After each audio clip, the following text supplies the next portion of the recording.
Hey, what's up? I'm Melanie Fiona, and you're hanging out with me right here on The Kelly Alexander Show.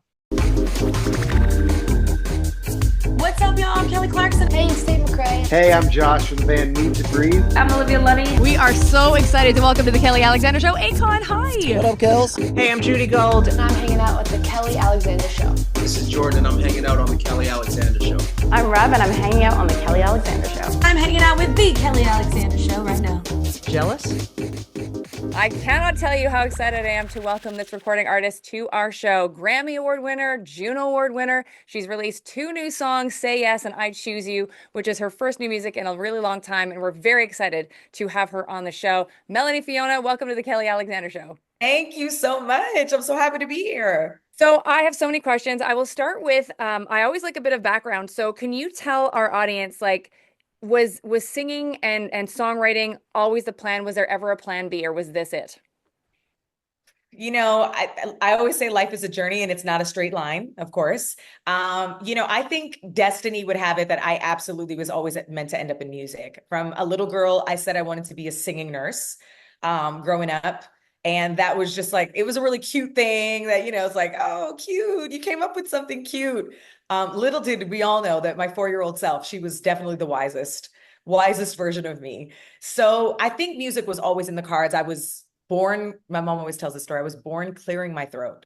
And the doctor said, we either have a smoker or we have a singer in the delivery room. So music has always been there growing up. Even as a child, as a baby, my mom used to have to blast Whitney Houston for me to go to sleep. I've just always been in music. My dad is by love a guitar player, used to play in a band outside of his full-time job.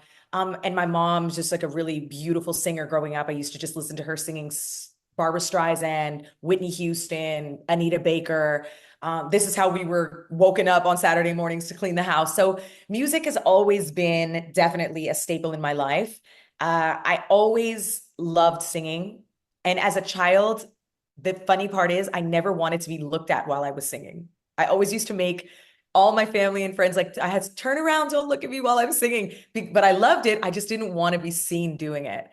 And, even when I was in high school, like I started exploring, especially being from Toronto and Canada, like you don't really know what the options are for you to become the next big pop star or singer. So I was always pretty like sports and academic focused, and music was always something I was doing on the side. And even when I was in high school, I started exploring like, what would it look like to get into psychology, because my singing nurse healing side wanted to help people and was always very connected to people. And then I was really good at science. My biology teacher, my science teacher, shout out to Mr. Babick. He was this incredible science teacher. And I was an excellent science teacher and a science student. And I said to him, I think I want to go into medical research. I think I want to like be a part of what helps find the cure for cancer. And he's like, you have way too much personality to be sitting in a lab all day sorting. That's what he said to me. And I was like, oh, I'm trying to save the world here. And he's like, you're going to do it, just not that way. And I was like, okay. And then I was like, oh, maybe I'll go into business because, and all of these things just kept like coming up. I was trying to be a good, normal human being in the world. But music just kept calling me. And I had the opportunity to, get into a studio and really start to become a part of like a musical journey. And I dipped my feet in the world of being in a girl group. And that's how my first introduction to the music industry got started. But music has always kind of been the calling. And even now, when I look back to my 4-year-old, my 17-year-old self, like she always knew I was going to end up here. I just really I had to stay the course, and I had to explore, and I had to know that this was just totally meant. This was just totally meant for me. And even now, after all this time of taking a little bit of a break and not putting out music and now putting out new music again, I just feel so connected back to like who I know I'm supposed to be in this planet. Yeah. You mentioned some pretty powerhouse vocalists like Whitney Houston and Anita Baker. Love them. Who else did you listen to? I heard I might have a fellow Janet Jackson fan in you. I mean, who isn't? If you're not a fan of Janet Jackson, then, what are we talking about? We're not talking about music. Oh, Chris, I love Janet Jackson. But honestly, some of my greatest vocal influences, Whitney Houston, Brandy, Lauryn Hill, India Ari, these were voices that Gladys Knight, Sam Cooke. These are voices that just off of tone alone had me in a chokehold. Just, I remember India Ari played, she was coming to Toronto and the radio station in Toronto played her song Brown Skin. And I was, who is this voice? And I was late for school that day because I just started going into the rabbit hole of getting online and researching who she was. And then I end up singing her song on the radio and won tickets to that concert, which is like, again, another really full circle. And then now I know India, and I just am so grateful to be in her graces of who she's been to me and now who she is to me. So yeah, I've just always been a sucker for tone. A tone of voice for me evokes a feeling more than I think technical talent can bring. And so Whitney Houston to me is just the greatest tone of all time. Can you talk Sweetest. a little bit about being in Toronto? Because you also mentioned too about how, like, because I think as an R&B fan myself, being in Toronto, being in Toronto when I lived there, being in Montreal, being in Canada, I think we're always viewed as like the rock people, like that's the rock country or country music or folk music. Um, what was it like for you? Because I've asked this of Deborah Cox before also. What was it like for you being in Toronto saying, how am I going to do this? Like, who did you look up to musically as Canadian recording R&B artists? I mean, Julie Black, Deborah Cox, Tamia, Glenn Lewis, even artists like Cardinal Official, who just, in the world of hip hop, I mean, he's such a diverse artist, but he was always in the fabric, I think, of what music was coming out of Toronto. And again, having the pleasure and the joy to work with him, even artists like Socrates. These are artists that, I eventually became friends with, but all of these people paved the way. All of these people had to lay a brick, jump over a hurdle. Seeing these people amount to the success, Deborah Cox being on the American Music Awards, and Quincy Jones with Tamia, and Cardinal getting his music and video played on 106 and Park. Like, this was a huge thing on BET. Glenn Lewis, same thing, being on a late night talk show and having Janet Jackson say that was her favorite artist. These were the moments that just put a pin in my brain, like, you can do this. Somebody has done this before you. Somebody has paved this way for you. And I'm so proud. I am just so, so proud of the people from Toronto that have literally laid the fabric of the music industry for Black artists, for R&B artists, for hip hop. It's a very special journey that not many people understand, but when you're from there, you get it. And so I want to give all those people their flowers because they deserve it, and they're still in it, and they're still doing it. Melanie, what do you consider to be your first big break that actually got you to next level? My first big break that got me to the next level, I was still pursuing a record deal, and I was in LA, and I had the opportunity to open for Robin Thicke and Keisha Cole at the House of Blues. And I had been working with my production company at the time, management company. They found me in Toronto through a mutual friend, and that's kind of what gave me the opportunity to go back and forth and start building these relationships and getting in studios in LA. But I had this opportunity to get in front of an established R&B artist and our artist audience. And I remember rehearsing for it, and I remember it was someone that was a part of like our team at the time. And she came to me and she's like, I need you to understand what this opportunity is. Like, you're stepping out for the first time for people to really see you as a singer, as a performer, as an artist. And that really kind of woke up this kind of fear in me, but also let me know that these are the conversations and the moments that you don't recognize like at the time that really can change the whole trajectory of your career. And it really put an understanding of, this is your moment to rise to the occasion. This is your moment to show everyone why you deserve a spot on this stage, why you deserve to be here. All the meetings you've been taking or the studio sessions you've been going in and the music you've been creating, this is your moment to show people why you deserve a place in the music industry. And I got out on that stage, and I remember everybody that was seeing me prepare for the show was kind of like, okay, we'll see if she's ready. And I got on the stage and I performed, and then I got off the stage and I realized that I didn't even remember the performance.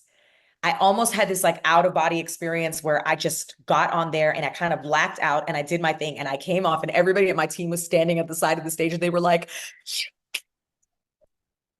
and that was a moment for me, especially in the States, in the United States, where a lot of people, there was a lot of A&Rs, there was a lot of publishing executives, there was managers, there was other talent in the room that were like, oh, who is this girl out of Toronto? Who is this girl?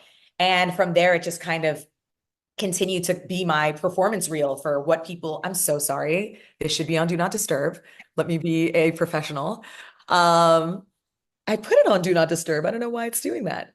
Um, and sorry about that. And so, that really gave me a place where people started to take notice. And then I eventually started, going for meetings and eventually got a record deal. And then I was touring with Kanye from my first tour. So it was that moment for me. Maybe some other people might not think that that's the moment, but for me, that was really somebody gave me a chance and I just had to show up and be the best I could be that day. And it really did change things for me. What was it like touring with Kanye or with Mary J or Alicia, D'Angelo? Like, because I'm sure that was obviously it was a platform for you to be out there, but also like amazing like education. Yeah. It's like, it's like, it's like a crash course in excellence to be around people like that. People that I've admired and looked up to and just true fans of. So it's also a dream come true. And I'm kind of just like, can I just be here? And then they're like, no, girl, you are here. Like you're opening, your name is on the marquee.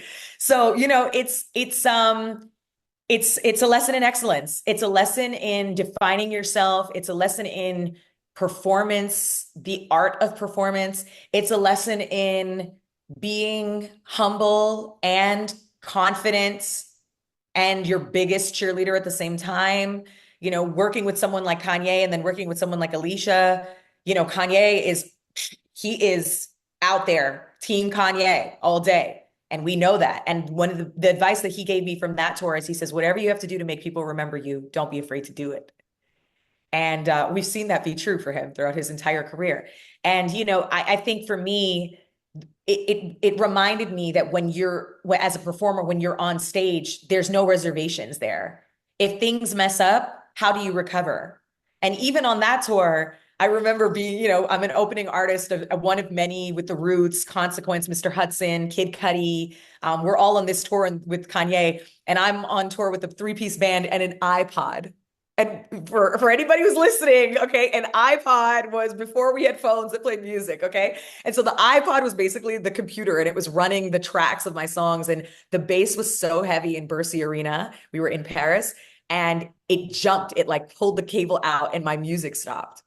And I've got thousands of people looking at me as the opener, like, what is she gonna do? So I just start singing a cappella and the entire stadium just erupts like, because I was doing a Lauryn Hill cover. And that moment for me was one of those full circles, like, what do you do? Who are you? How are you going to get these people to remember and walk away? Like, man, she faced adversity, but she came out on top.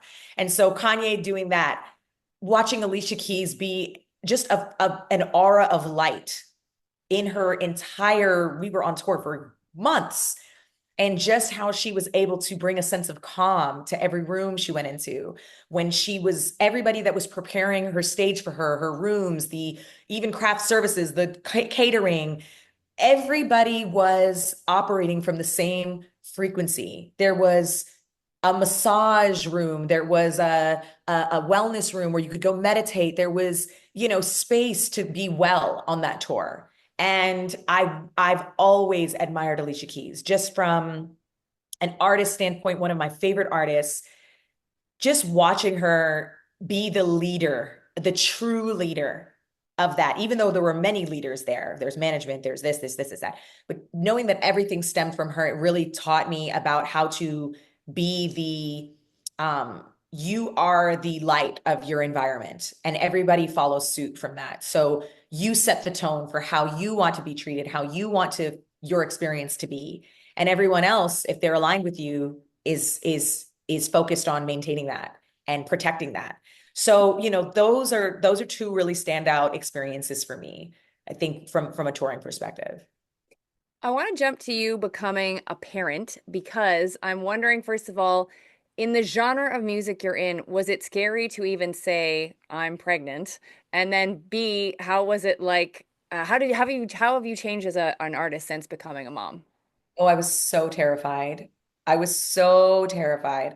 When I found out I was pregnant, it wasn't planned, and I was in the process of creating my third album. Not this project, it was a third album that never came out. And I was terrified because somewhere along the way in the misogyny and the patriarchal controls of being a woman in the entertainment industry, somebody planted a seed that told me that I was going to be forgotten about, that I was going to be, it was the end of my career. No one would want to, desire me anymore. I had immediately aged myself out because now I'm a mom. I'm not relating to the girls who are out in the world dating, trying to find love. And it was all these things that just were not true. It's just all these things that were not true, and all the stories of women that had come before me that I had seen gone through these things. And, I was so scared to announce my pregnancy. And then it was my manager at the time and other women in the industry that just like, what are you worried about? Like, and remember, at this point, I had already achieved the height of my success of like career. Like I've done the number one records, I've done the tours, the Grammys, the Junos.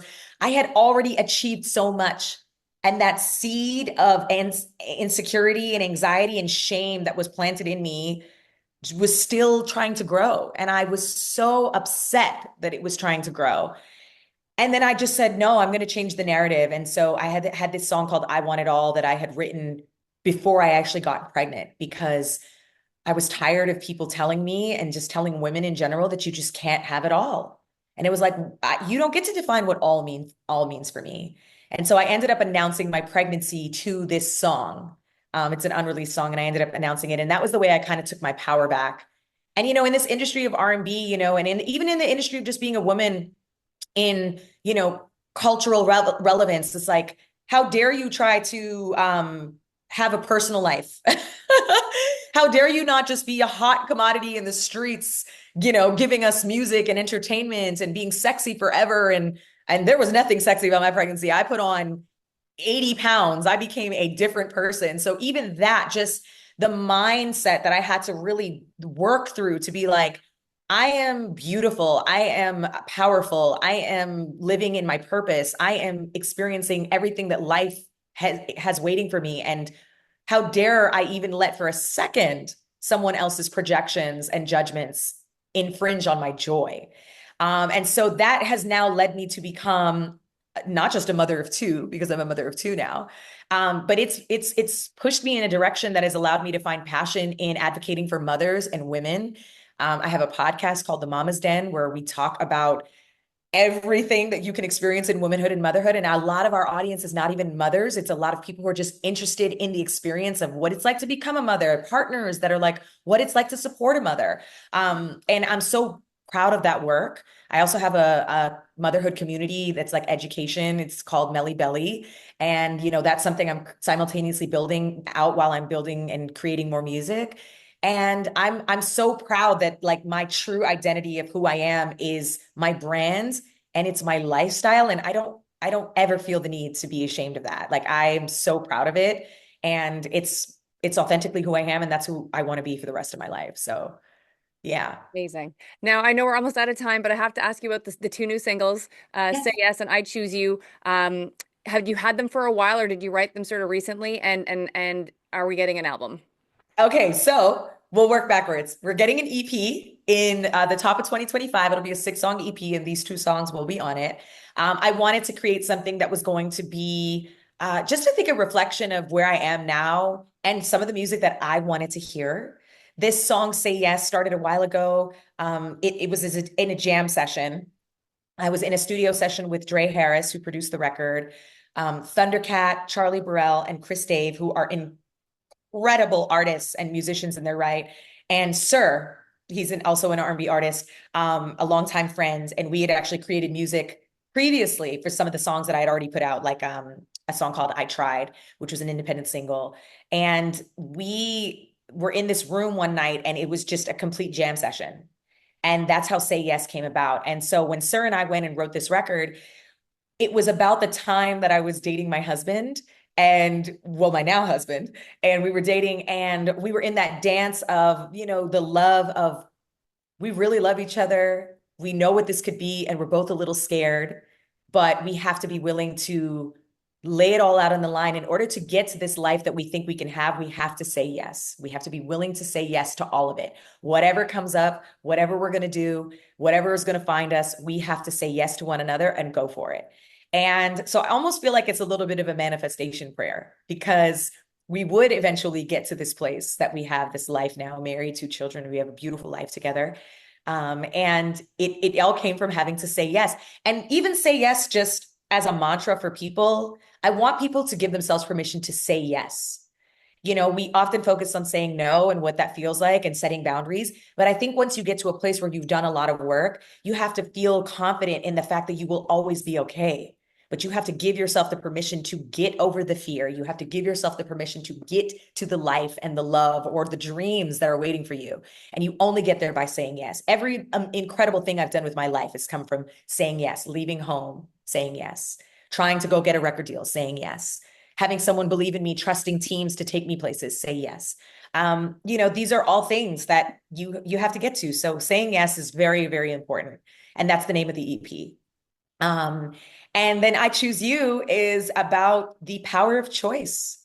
It is about the gift of choice. It is about the fact that as a wife now and as a mother, I have to make a conscious effort and choice every single day to choose love, to choose my life, to choose myself to be in this life. And as a partner, as a wife at my wedding, I use those words as a part of my vows. And so that was the kind of the inspiration of choosing someone. And I wanted to make a wedding song. I wanted to have a song for the lovers. I wanted to have a song that you send to the person that you love to let them know you're thinking of them. And that's kind of how I feel about life. I feel really positive. I feel really joyful. I feel really blessed and grateful. And so this music that's coming is totally created to raise the vibration when people listen to it, raise their vibration, raise their mood. I've given so much emotional music, I think, throughout my career, some that have just been so rooted in heartbreak and vulnerability and strength. And that doesn't change, but this one is definitely special in the way that I wanted to reflect the love and the joy that I am in this season of my life right now. And I want people to know that it's possible, and I want people to feel inspired by it. So that's the songs. And people have been loving them and sharing them, and I'm so grateful. More than public response, this is an extremely huge accomplishment for me, to go on this journey that I've been on through being a human, being a mother, being a woman, finding professional success, experiencing professional heartbreak, losing myself, finding myself, and knowing that I can step back into the space and cross this over the finish line. It's just 4-year-old Melanie is very proud of me. She's very proud. Amazing. I wanted to ask you just a couple of quick questions for fans and new fans to get to know you better.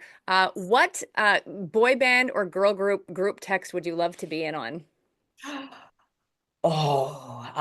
Girl group. I want to be in Destiny's Child. I want to be in the Destiny's Child girl group chats, because at this point now I've been around both Beyonce and Kelly and Michelle and everybody and LaToya, even the originals. And they're all great women. They're all amazing women, and they're funny, and they're just so cool. So yeah, I want to be in that chat because I want to talk. I want to know about all the things going on. Amazing. Yeah. Who do you want to collaborate with? Is there somebody still on your bucket list? Top 40 or R&B star? Oh my gosh. There's so many. There's so many. I would love to collaborate with, oh my gosh. I'm like, I can only pick one. Well, give me a list. Go ahead. Okay. I want to collaborate with Stevie Wonder. That's like a bucket list thing. Stevie is a joy and a close friend at this point. And so now we keep talking about it. I want to collaborate with Stevie Wonder. I would love to collaborate with Miguel. I would love to do a track with Brandy, because I told you she's one of my favorites. And who else? Bruno Mars. I would love, and Bruno and I have collaborated on my first album we wrote. This was before he had put out music as Bruno Mars. So I would love to record a song with him just because Bruno sings Yes. and he's not afraid to sing vulnerable, incredible records. His song with Lady Gaga right now is one of my favorites. So Bruno Mars, I'd love to bring that full circle. Amazing. And because I know you're in Los Angeles, but you are a Canadian girl, what do you miss most about Canada while you're not here? So many things. I miss the culture. I miss the diversity. That's the first thing. When I step in the streets of Toronto, I just feel like myself. I miss poutine. I miss a French Okay. vanilla from Tim Hortons. I miss Timbits. I miss ketchup chips. I miss it all. I miss the CN Tower. I go home and I've just become a tourist. I literally drive by the CN Tower and I light up like a child on the 4th of July, which I am. I'm born on the 4th of July, which is hilarious. Or the 1st of July as a Canadian.